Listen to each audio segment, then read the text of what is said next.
يلا تعالى ساعدني، تعالى ساعدني. انت سلاح وانا سلاح، ماشي؟ سلاح وانا سلاح. رقم ليه 4 جاي، رقم 4 جاي يا اسطى، انجز بسرعه قبل رقم 4 ما يجي.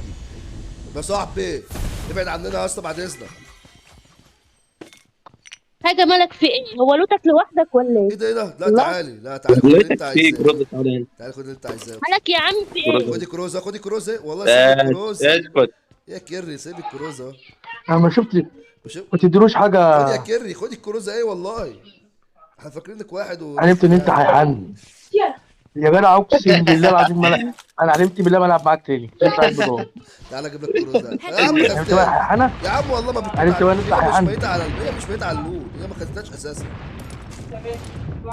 بص بص بص، المعامله هتتغير 180 درجه دلوقتي. بص طبعا. ده انا شفت هيحانين كتير وقليل، الهيحانه دي ما شفتهاش على بني ادمين. ايه ده بقى خلاص بقى ده صوت بقى محمد والله يا بالفار. بنت من هنا يا بنت، والله يا بنت من هنا يا بنت، اطلع بنت من هنا يا بنت. بس يا عم محمد، يا عم محمد ما تطلش بقى يا اسطى. انت بتطل ليه يا عم محمد؟